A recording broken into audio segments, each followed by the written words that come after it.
Yeah, buddy, it's Friday. You know what that means? It's time for the Morning Pitt Mailbag here on youtube.com/Panther-Lair.com. I'm excited. You're excited, I hope. And we're jumping into some great questions this week. I almost don't even want to I don't want to waste any time with the preamble here. I just want to play the music and get going because we got a lot of great questions. Things I'm excited about. Things that have caused me to bring out the legal pad and even this piece of scrap paper to write down some notes to answer your questions. This is why I sometimes look ahead at the questions to make sure I know what you guys are asking so I can jot some things down here and be ready for the conversation, because some people ask some questions and I'm like, well, I better double check on that. I'm not sure of that off the top of my head. Like somebody asked about the Pitt Louisville game last year, and I got to be honest, my memories of that game are not all that fresh, so I had to look it up. I refreshed my memory and now I remember kind of what happened in that game, so we'll talk about that for sure, answering that question. But we got a lot of great questions this week on everything going on with this football team, and even some basketball questions as well. I'm really excited to jump into it. So let's do it. It's the Morning Pitt Mailbag right here on youtube.com/Panther-Lair.com.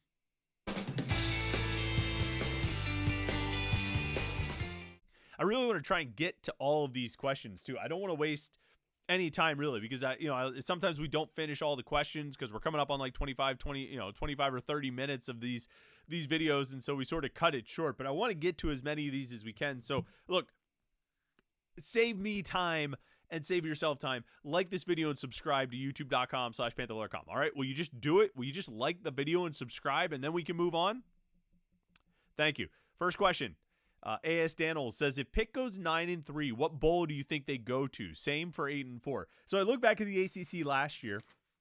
There were a couple 9-3 teams. Well, there was one 9-3 team. It was NC State. NC State at 9-3 went to the Pop-Tarts Bowl last year. That one's in Orlando. They faced, who did they play? Kansas State, who was 8-4. Both of those were ranked teams. Interesting game. Between ranked teams. And then Notre Dame got an ACC bowl spot. They went to the Sun Bowl as a 9-3 team. We're very familiar with that. They actually played Oregon State. I forget what the score was, but I think it was better than 3-0. And then there were a couple of 8-4 teams that I saw here on the list from last season. Clemson and North Carolina. North Carolina got the spot in the Big Jar of Mayo in Charlotte, the Duke's Mayo Bowl against West Virginia, who was also 8-4.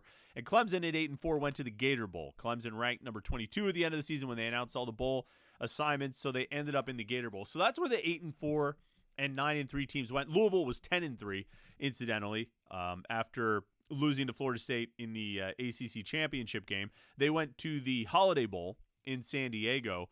And then there were a handful of 7-5 teams. Duke was 7-5 and went to Birmingham. Miami was 7-5 and went to the Pinstripe Bowl in the Bronx. And I think that might be it as far as, and then there were 6-6 teams. But I mean, staying in the 7-5 to 9-3 range, I mean, that's kind of what you're looking at. The Charlotte Bowl, maybe the Pinstripe Bowl, possibly, the Fenway Bowl, but I would think, less likely on that one. Maybe the bowl in Orlando, the Pop-Tarts Bowl would be an option. Gator Bowl, and then there's, you get in Sun Bowl is out there as well. You get into those like, well, if this happens, then that happens, and you go here, you go there. But I think that's the general range of bowl games you're looking at. With it being not out of the realm of possibility that a 9-3 Pitt team could end up in Charlotte or the Pinstripe Bowl, even though the 9-3 teams last year went to Orlando and El Paso. So, I think that's generally your range of what you would expect. You say, what bowl do I think they would go to? They haven't been to Charlotte in a long time. I think the last time they were in Charlotte was 2009, right? So let's say they get to 8-4 or 9-3. Let's say they get to 9-3. I think maybe they'll end up in Charlotte. 8-4, maybe they go back to the Pinstripe Bowl. They haven't been there since 2016, and when they did go there, they were 8-4. They also went to the Military Bowl in 2015 as an 8-4 team. So maybe Annapolis would be on the table as if Pitt goes 1-1 over these final two. Disappointing outcome. We'd talk more about that for sure. But that would probably be like if you told me to guess, and there's going to be somebody who's like, well, no, they couldn't go to this bowl because of this and that. That's fine. But if you told me to guess, I would say 9-3 gets them to Charlotte. 8-4 sends them to the Bronx. Or possibly like Annapolis or something like that. So that would be my guesses. Smedges says a bad Pitt team beat a very good Louisville team last year despite being 7.5-point underdogs. What was the main reason? And make the case for how Pitt does it as a 7.5-point dog again. So I went back and looked at that game from last year, tried to remember how Pitt beat Louisville 38-21 at Acrisure Stadium mid-season. And I think there were a number of things. Most, like the number one thing that led Pitt to win over Louisville last year is that they shut Louisville out in the second half. They did not give up a point. Louisville's 21 points were all scored in the first half, and in the second half, Pitt forced them to turn the ball over on downs 4 times. I think Louisville was 2 of 8 on third down in the second half, 0 for 4 on fourth down in the second half. They had 2 interceptions, one of which MJ Devonshire returned for a touchdown. That's where it ultimately came down. Louisville had about 224 yards of offense in the second half, but they couldn't get into the end zone. They had a missed field goal, was about the closest they got. They went for it on fourth down 4 times. One on the first drive of the game when they only made it to the 34, and they went for it, and Pitt got a stop. They were able to put together some drives, but Pitt very much bending and not breaking, and also coming up with big plays with fourth down stops and interceptions. On the flip side, Pitt's offense, not all that great. It's not like any of the stats are really going to jump off the page at you, except for the fact that Pitt won the turnover battle 3-0. Pitt did not turn the ball over. Excuse me.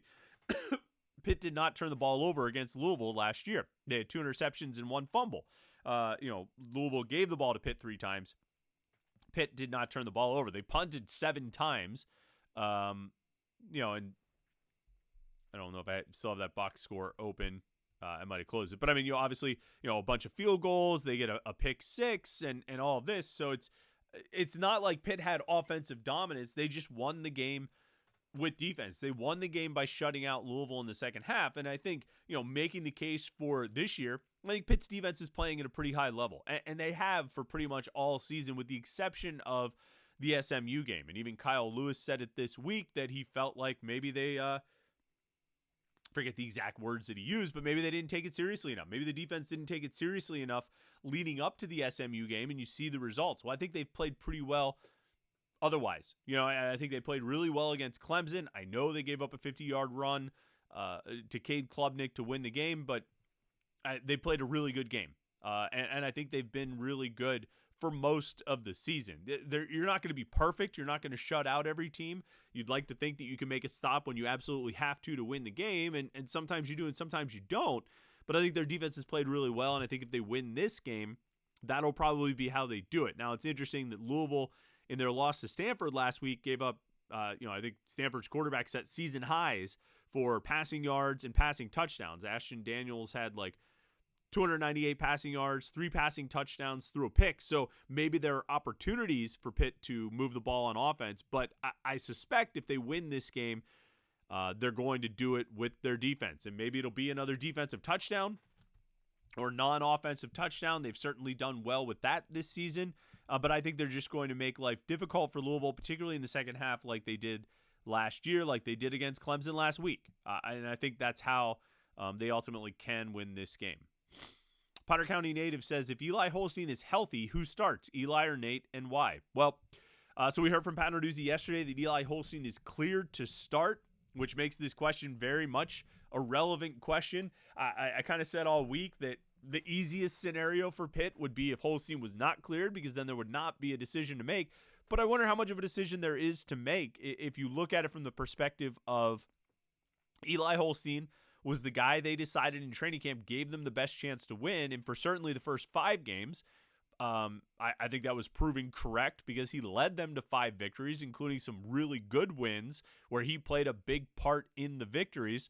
Obviously, the Cal and Syracuse game, he didn't have as much to do with those wins. I think he threw for about 241 yards in those 2 games combined. And the SMU game is the SMU game.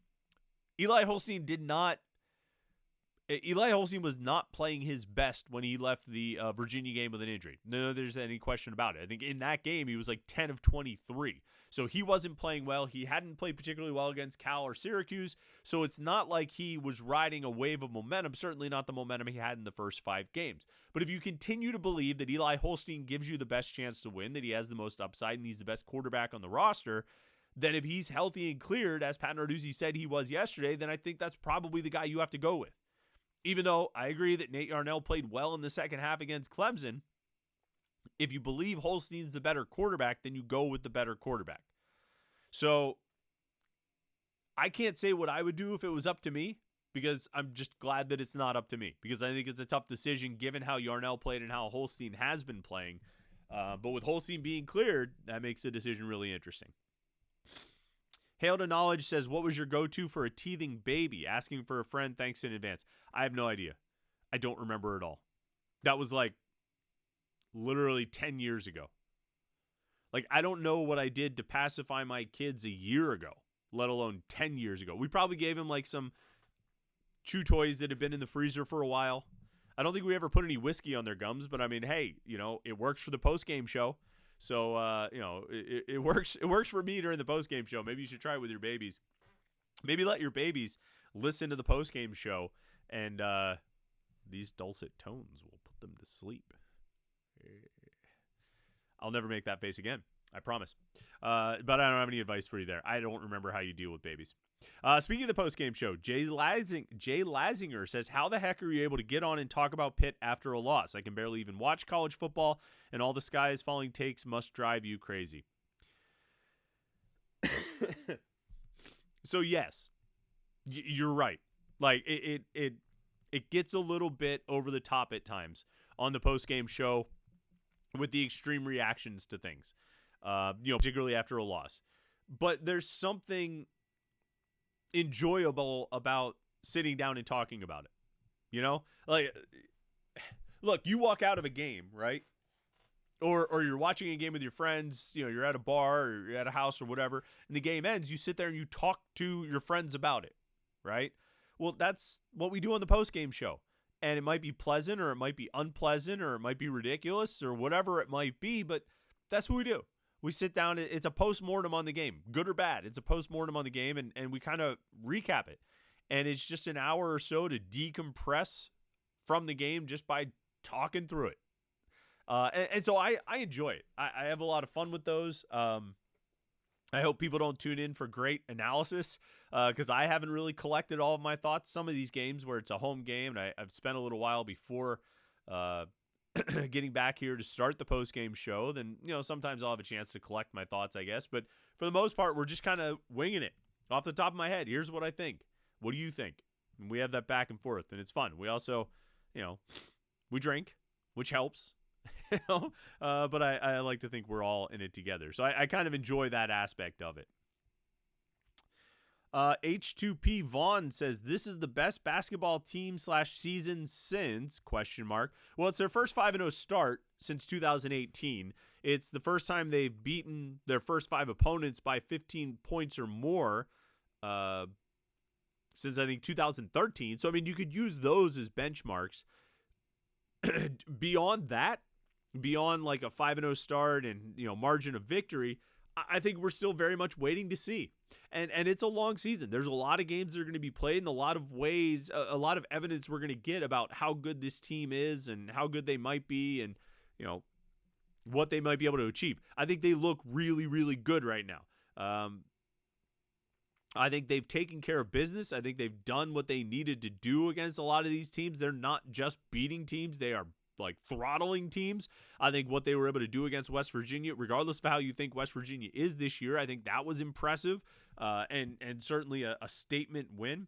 I think the fact that they were able to come out 3 days later with like 1/4 of the crowd and no energy in the building on a random Monday night and still beat VMI by 45 points in a game that you very easily could have overlooked.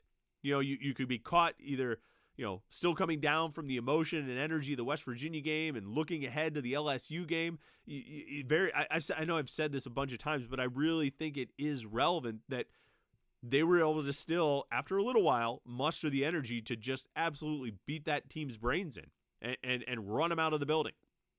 I think that's important. Now, this weekend is going to tell us a lot. This LSU game today and whoever they play on Sunday, UCF or Wisconsin, it's going to tell us a lot. It's not going to tell us everything. We're not going to find out who this team really is because, as we've seen over the last 2 years, we don't really know who the team is until you get into January. But we're going to get a sense of where they are at this point of the season. And so far, they look really good. So far, you've got 2 senior guards who are playing at a really high level on both ends of the court. That's a great place to start. You've got a sophomore point guard who breaks out of a slump. He scores 20 plus in his first 2 games, goes into a slump, and breaks out of that slump with a triple-double. Like, that's how you break out of a slump, is by getting a triple-double. They've got a center who provides a totally different kind of offensive presence from what they've had the last few years, and I think is a little bit craftier defensively than probably he's gotten credit for. They've got a 4, who a 7'4", 7-footer playing the 4, who's probably playing the best basketball of his career. Their 6th man looks like Pitt might go 3 years in a row winning the 6th man of the year. And then, you fill in with 7 and 8 pretty interesting guys who potentially could be really good players for this team. So there's a lot to like about how this team is made up, about how they play, about everything about them. But to say this is the best Pitt basketball team since ? I don't know. Ask me again in January, and then we'll have an idea of where they stack up and how they really are. Real quick, I got to talk to you about our friend Chris Gates.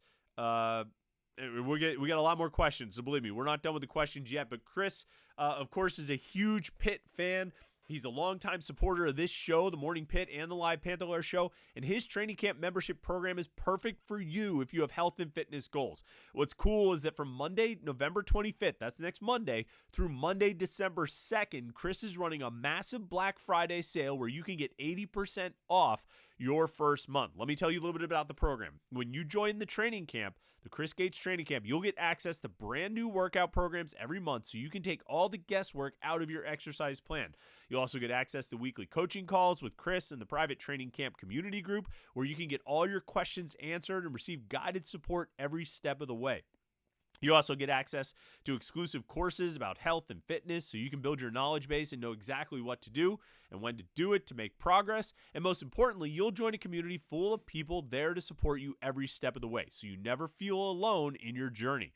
Not to mention, Chris hosts challenges in the group every month to help push you to make progress and develop healthy habits. For instance, training camp members have been doing weekly football pick'ems all season, in addition to challenges created around training and nutrition. So far, winners have received hundreds of dollars in free supplements, free treadmills and other home gym equipment, $150 Amazon gift cards, and in December, they're going to be hosting bracket polls for the college football playoff and the NFL playoffs with huge prizes going to the winners. Now, you can use the promo code Panther-Lair between November 25th, that's Monday, and December 2nd, next Monday, to sign up for just $10. That's 80% off the monthly price. So head over to chrisgatesfitness.com/training camp to learn more and sign up today. Now's a great time to get a head start on your fitness goals for 2025 and let Chris and the training camp community help you navigate the holiday season successfully.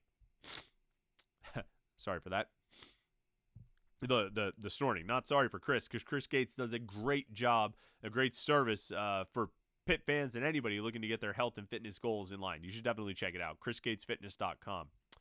Hoya Panther asks, how much of the regression of the offense after the first 5 games falls on Cade Bell, the players generally, and or offensive line injuries specifically? Can Bell recapture the early magic again? All right. The regression of the offense. It's not one thing. It's not one thing. It's a lot of things. And in some respects, it's all the things. I think it's Cade Bell and his play calling. I think it's the offensive line injuries. I think it's Eli Holstein. I think it's the way defenses have adjusted. It's an ongoing process. And through the first 5 games, it looked pretty outstanding. Eli Holstein had 300 yards and 3 touchdowns in every one of those first 5 games. He had, I forget how much, 1,700 yards and 15 passing touchdowns, 3 interceptions. I mean, he was playing really, really well. And defenses, starting with Cal, adjusted to him. And adjusted to Cade Bell's offense and adjusted to the play calling and the play design. And it became challenging because those answers that were so readily available through the first 5 games were no longer there. And so Bell had to adjust and Holstein had to adjust. And then you run into offensive line issues. All right, and you get the injuries, you start after swapping guys out. You lose Branson Taylor, your best offensive lineman for the rest of the season. You're trying different left tackles. You end up moving your right tackle to left tackle. You tried 2 different right tackles to replace that left tackle, the guy who moved from right tackle to left tackle. You lose your center in the last game. Like, all of these things are issues. They're not excuses, they're issues. And I think to ignore them is to ignore the problem. So there's a lot of things going on there. Now, to the second part of the question, can Cade Bell recapture the magic again? I think he can.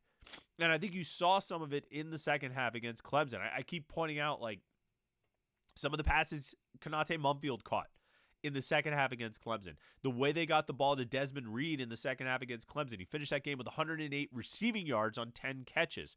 The touchdown pass to Gavin Bartholomew. These plays are still there to be made. You have good, talented players who can make them. You've just got to continue finding new ways to get the ball to them and finding new ways to exploit defenses and finding new ways to create the matchups that you want. So, yeah, I do think the magic can be recaptured and recreated, but you're going to have to get creative. You're going to have to find new ways to do it.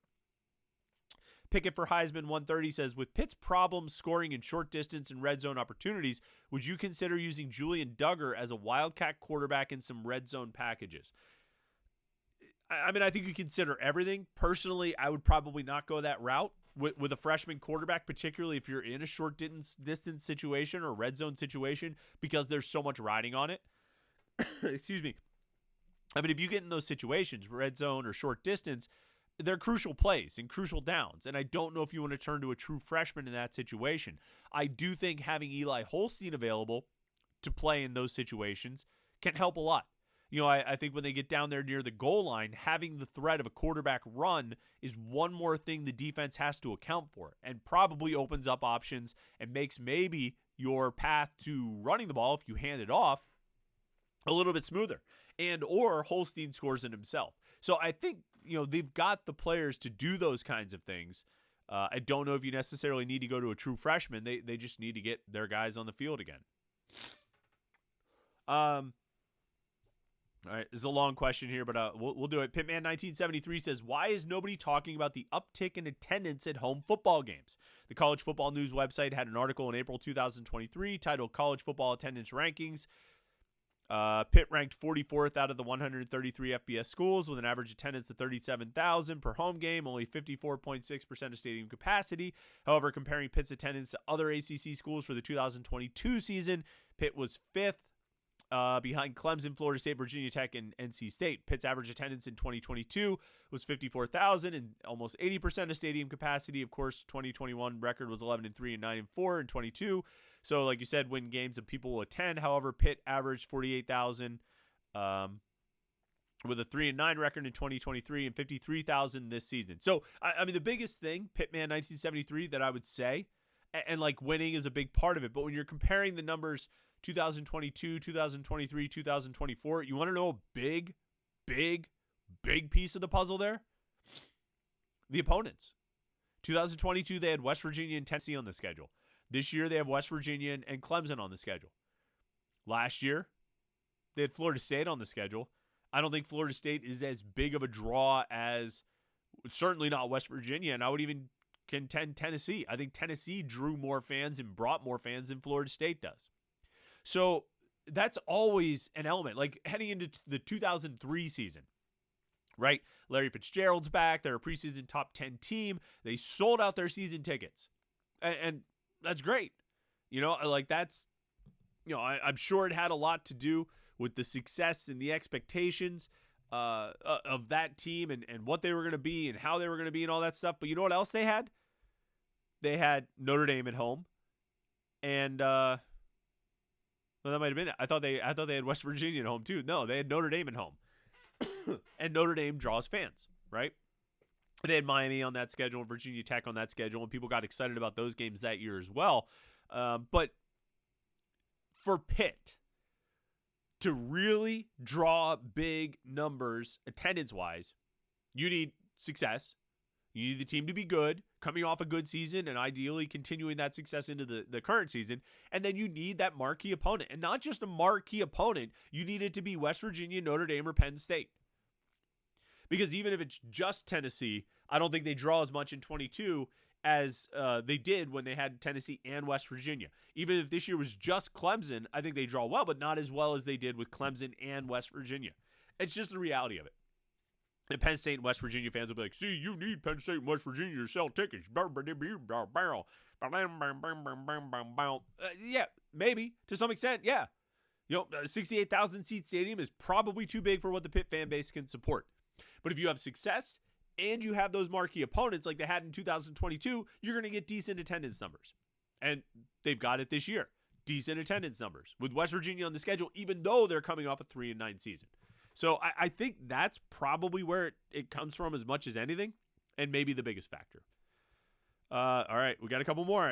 Oh man, we got a lot more. I'm not going to be able to get through all of these. Crap. All right, let's see. Kenny's Barber says there's been a ton of injuries on the offensive line since the start of last season. How many different starting offensive line lineups have there been since the start of the 2023 season? By my count, there have been 14. By my count, and I might have missed one, so it might be more, but I think they used 9 different starting offensive line combinations last year, 9 in 12 games, and they've used 5 through the first 10 games this year. And I think there's probably a decent chance they'll have a 6th offensive line combination this week. So that number will go up to 15 over the course of 23 games. Right now it's 14 through 22 games. Rocky Panther says, you talked about offensive line recruiting. Why has it been such an issue for the majority of Narduzzi's career at Pitt? What about recruiting D-line and beefing them up and moving them to O-line since we seem to recruit D-line better? Dave Wanstead did that from what I remember. John Malecki comes to mind. You can move defensive tackles, and they did it with Dorian Ford. You can move defensive linemen to the offensive line, and sometimes it works and sometimes it doesn't. I think the offensive line is a tough position to recruit. I think the best guys go to the biggest programs, and if you are a program like Pitt, which is the vast majority of college football, you need to be really good at evaluation. And I don't know if they've been great at evaluating offensive linemen over the last 10 years. And I think that's just the simple reality. Yeah, I think that, for as good as they've been at evaluating defensive players, I don't think they've been all that great at evaluating a number of offensive positions, particularly the offensive line. So that's probably what I would chalk it up to. Atwood 409 says, do you think it's more likely that Kyle Lewis transfers or declares for the draft? I really don't think he's going to transfer. He's having a great season. He's the most productive defensive player in the country. I don't think he's going to transfer, though. I think he'll get paid. He's going to get a great NIL deal to stay here, but it'll be a hometown discount, and I think he'll probably take it to stay here. So I guess of those two options, transferring or going to the draft, I would guess the draft, but I think they'll get another year out of Kyle Lewis. I do. And Rasheem Biles too. But that's just my guess, my hunch. I'm not basing that on any kind of source information. Don't say Chris Peak reports that Kyle Lewis is coming back. That's my hunch. Could be wrong. Devil Dog 444 says basketball has got 5 straight games coming up against power conference opponents, including the ACC opener. What do you think are the bad, good, and excellent potential win-loss records from this stretch of games? If the excellent comes to pass, what will be the reason? Same for the bad. I think the bad would probably be like, I think going 3-2 would be a real reset to the expectations for this team. 2-3 would be a downright bad result. 4-1 would probably qualify as good. Obviously, 5-0 would be great. 4-1 would qualify as good. 3-2, less than ideal. And again, I think you'd reset expectations. But I think 4-1 would be a good result. And the reason it would happen is because all the things that we've seen through the first 5 games would continue being, prevalent. That the guards keep playing like they're playing. That Cam Corden keeps producing and stays out of foul trouble, which is a big, big element. And then if it goes to the bad side, I think it's the opposite there. The guards struggle. Cam Corden gets in foul trouble. And they have to go to their depth probably a little bit more than they're comfortable doing at this point in the season. So that would be my thought on the next 5. It's huge, though. We still have a couple more here. I really wanted to get through all of these. Zenmeister 1992 says a little bit lighter and something I've been curious about. When you're in the media booth with all the other media members, how much discussion is there between the different writers from the different publications? Are there opinions and different things discussed, or is it typically a quieter setting than I'm potentially envisioning as everyone is also there to do a job? It's a great question. Look, the press box, it's a fun place to be. You're all there for the same reason. It's to watch sports.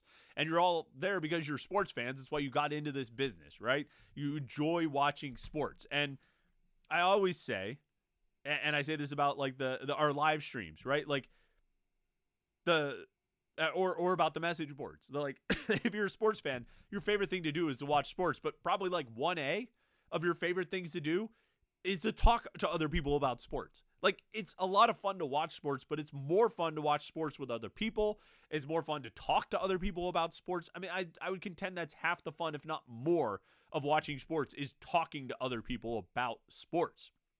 And so there you have a press box full of men and women who really like sports. And we're all there to watch sports together. So inevitably, there's going to be conversation. Now, like, yeah, every now and then, I mean, not every now and then. I mean, throughout the game, people are working. And so you sort of perceive that. You're not going to bother somebody who's clearly like typing and writing stuff. You let everybody work. But yeah, there's conversation. Well, did you see that? Why are they playing this guy? Hey, have you seen this guy get on the field yet? Oh, why did they do that? Oh, that reminds me of that play. Hey, remember when they did this before? Oh, I mean, one of the favorite pastimes, probably I would say in any press box ever, is when something happens in a game, usually personnel related, that directly contradicts something that a coach said publicly earlier in the week. Hey, remember when Pat said they would this and this? Yeah, looks like that wasn't true. Ha ha ha ha. So it is fun. There is camaraderie, and there's no like rivalries among like outlets. You mentioned different publications. I don't think this is the case everywhere. I think even in certain professional, like pro sports press boxes, I think, and probably a lot of college sports press boxes, there are rivalries among publications. There's not that. Like, I think we're particularly lucky on a personal level with the Pitt football and men's basketball beats of mostly just good people covering it. You know, like people you enjoy talking to, friends, really. And so it makes it a pretty enjoyable experience. There's a lot of good guys and gals who cover this team. Good people, fun people, smart people, funny people. That you enjoy watching sports with. So I appreciate that question. I enjoy it, and we have a good time. We do, and we also work. All right, let's see. Last one. Crash Cover Zero says, how have each of the offensive line backups looked this year on the field amid the injuries? Are any of them emerging as solid players and potential future starters, or am I grasping at straws amid a 3-game losing streak? It's tough. You know, Ryan Baer said to us this week about Jackson Brown that, you know, he made his first start, he's seeing his first playing time, and he had one play where he got beat inside by Clemson's defensive line on Saturday, and sort of like started overthinking and doubting himself. And so, you know, and I think you have that. I think that's natural when you have a guy playing for the first time, making his first start. You have guys start doubting themselves and questioning themselves and overthinking because there's everything's going at once. Everything's happening. The bullets are flying, you know, etc. And so it's hard to get a full evaluation. You want to look for positive signs. You want to look for encouraging signs out of guys. You know, I think Terrence Enos has a lot of potential either at left tackle or, you know, either at tackle or guard, and he's played both this season. I think they like Jackson Brown a lot. I think they like Isaiah Montgomery's athleticism and potential a lot. So I think, you know, there are a lot of good options out there, but offensive line's a tough spot to play when you don't have a lot of experience. And we're seeing that. And you see that every year. There's very few offensive linemen who can come in without a lot of experience and play well. It's a tough spot to just step into. So I think there are encouraging guys there. I think there's talent in the depth, but it takes time. And experience, you can't rush that. There's no way to get that by tomorrow. You have what you have, and each week you add more, and you hope that the level of play improves as time goes on. So we'll see. All right, don't forget to like this video and subscribe. I said I was hoping we get this done in like 25 minutes. Here we are. We're almost at 35 minutes. But you know what? I like all these questions, so it's fun to answer them. I appreciate everybody who submitted questions at Panther-Lair.com. If you want to be part of the mailbag, go to Panther-Lair.com, Pittsburgh.rivals.com. Each week, post your questions so we can answer them in the mailbag here on YouTube.com/Panther-Lair.com. Like this video and subscribe to YouTube.com/Panther-Lair.com. Thanks for tuning in all week. It's been a lot of fun. Pitt's in a losing streak, but we still have lots of things to talk about, and we will be live after the game tomorrow to talk about Pitt Louisville right here at YouTube.com/Panther-Lair.com. So like and subscribe. Have a great Friday. Enjoy your Saturday, and we'll catch up with you tomorrow for the postgame show right here on YouTube.com/Panther-Lair.com.